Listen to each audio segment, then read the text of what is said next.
Let's close our session by talking about binocular vision from a different viewpoint.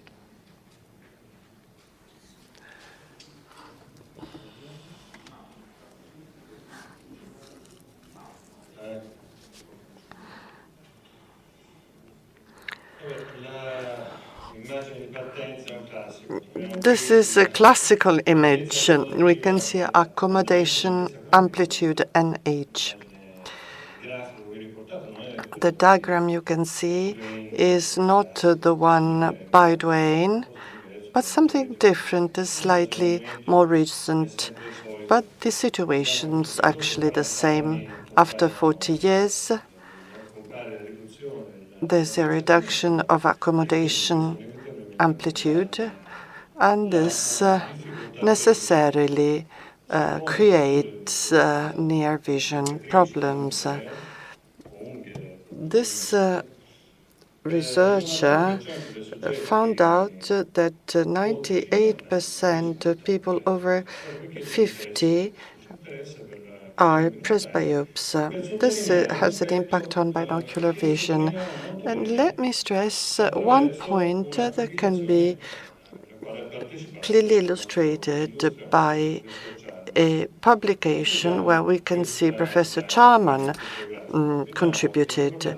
In this graph, we can see the stimulus to response function. Age presbyopia is characterized by discrepancy between the two elements, the stimulus and the response which can be produced. The slope of the function is quite linear until age 40, and past 40, there's a collapse, a decline, a accelerated decline in this function, and suddenly, well, we can immediately ask the question, what happens in this phase? The near vision system needs to produce accommodation and convergence. And if we use the classical approach, the near vision vergence can be obtained by different elements, including accommodation. As you can see on the original Maddox drawing, the accommodation component gives the main contribution for the alignment of visual axis near, so tonic proximal disparity vergences plus accommodative vergence leads us to total vergence. After age 40, there's a sudden change. And what happens to vergence? What happens to accommodating vergence? There are three question marks. The first two, does the effort of the ciliary muscle remain unchanged? Does it increase? Does it increase? Why are we asking this question? Because accommodating vergence is generated and triggered by the innervation of the ciliary muscle and by synkinesia by the internal rectus muscles. So accommodation vergence, what happens to accommodating vergence? Does it increase or decrease? So what happens to these people? What's the dynamics? It is very complex, and we can try and explain it by resorting to different elements. Some of them very rudimentary. We can, of course, go back to the main theories, the lenticular theories, Hesselstrand and Fincham theories. According to Hess' theory, the effort of the ciliary muscle remains unchanged in spite of the presbyopia. No attempt is made by the visual system to accommodate more by increasing ciliary muscle effort to increase accommodation. The second theory, according to Fincham, says that the opposite happens, that the effort of the ciliary muscle is increased, to obtain maximum accommodation. If the two theories are true, or better, one of the two is right, well, we can say the following. In the former case, Hels-Gullstrand theory, there's a recent data published by Mordi and Giuffreda in 2004. The C over A ratio doesn't change. According to Fincham, the AC over A ratio actually does increase. There's a recent publication by Baker and Jill Barton in 2002 stating that there's an increase in the AC over A ratio. So we can obtain no response through this analysis. Clearly, the visual system needs to recalibrate the divergence response by activating different innervation factors. So what happens, and let me now come to the third question, how does this recalibration take place? We can think of a reduced contribution of accommodating divergences and a requirement and a need for fusion vergence. There's a considerable requirement there. Some publications confirmed as esophorean in presbyopes. Presbyopic people have blur symptoms and they don't feel fatigue or visual stress or vergence stress. The presence of asthenopic symptoms is very rare. There are no asthenopic symptoms as reported by many authors. Asthenopia in presbyopia is not the most important element. There's mainly blur. Sounds banal, but it's not, because if we imagine that accommodation declines together with accommodation vergences, we can imagine the motor systems under stress, and that's accompanied by binocular asthenopia, which is rarely observed. What answer can we give to that? Accommodation is limited by the availability of fusion divergence. So it's the opposite mechanism. The mechanism generating the accommodating response could be driven by fusion divergences. So fusion divergent contrasting the accommodation convergence. And therefore, there's a blurred vision, but comfortable vision. And some of the blurred symptoms are masked or attenuated by relying on focus depth and keeping binocular vision in balance. There are two recent publications about it. This work was published in 2014. That's the U.S. Orthoptist Association.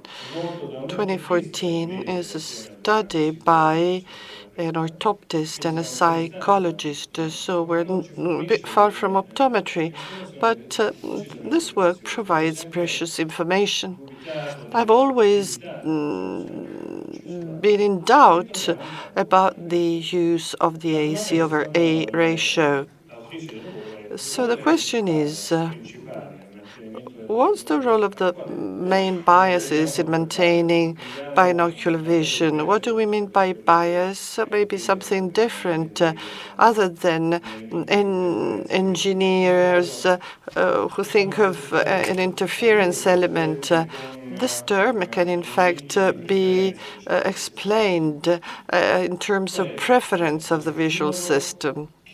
What's the stimulus driving visual response in this case? During the AC/A measurement, we have several contributions, divergences and blur, for instance. Do we all give the same answer, or does the different visual systems have different features and give different responses? It is a unique piece of research. There are very few data before that. What's the answer? The response given by the visual system can be subjectively differentiated depending on the sensitivity of a given visual system with respect to blur, disparity, and proximality, response varying from one person to the other. Measurements have been taken in three different conditions. Natural stimuli, with blur, disparity, and proximality. The three different types of information. Or blur only or disparity only. Results show that in pre-presbyopia, there's broad variability of response. Some visual systems can manage near vision as a function of disparity stimuli or blur. But generally speaking,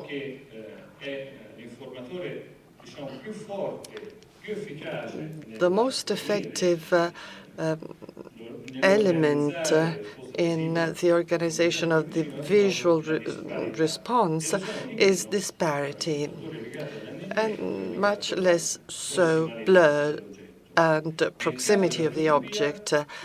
With respect, as regards presbyopia, this element gets stronger. The visual system becomes insensitive to blur. Blur is no use. It is not used anymore to manage accommodation and vergences, but it's rather vergences that decide what kind of response is given.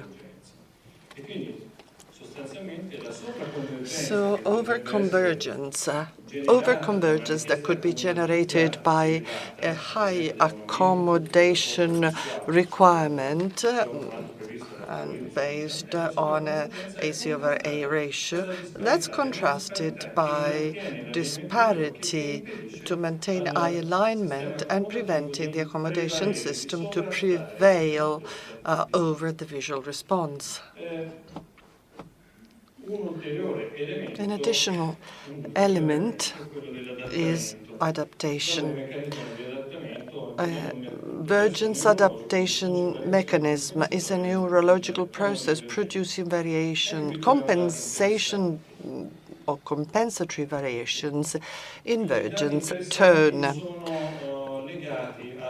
There's something interesting there, because if under normal conditions there are two existing responses to stimuli, a quick response and a slow response. In non-presbyotic subjects, we have an adaptive system and a slow response to stabilize the response, and therefore near vision is maintained with a stable convergence and accommodation. In presbyopes, slow vergence and adaptation system become weaker, and the response is mainly generated or managed by the quick mechanism. What's the meaning of all that? There's reduced adaptation to undesired prism effect. So in presbyopia, we shouldn't induce any undesired prism effect, prism-driven effects. If the presbyopic person has binocular problems and needs a prism prescription, we have no prism adaptation issues whereby prism prescriptions are not effective in pre-presbyopes. So in pre-presbyopic people, prism prescriptions are less problematic and more effective. Let me close on the following observation, which could account for many cases of adult esotropia. Of course, this research is extremely recent. We have modulation of eye muscle length. So adaptation in this case is not neurologically driven, but rather anatomically driven. So we have an adaptation of eye movement muscles, oculomotor muscles, with the reduction or an increase of sarcomeres depending on nerve inputs and stimuli. This is a hypothesis, of course. It's not been demonstrated. We can see two graphs with strabismus increasing, especially in case of esotropia. So oculomotor muscles can adapt to the neurological input. The overstimulation of internal rectus muscle in presbyopia could generate excess convergence and thereby decompensating precariously balanced visual systems. Secondary exotropia may be observed in subjects that had strabismus at an earlier age. Of course, this is a new frontier of evidence. Evidence is very recent. In fact, we can see some titles. Research on adult esotropia. Recent papers have not taken into account this hypothesis. Thank you.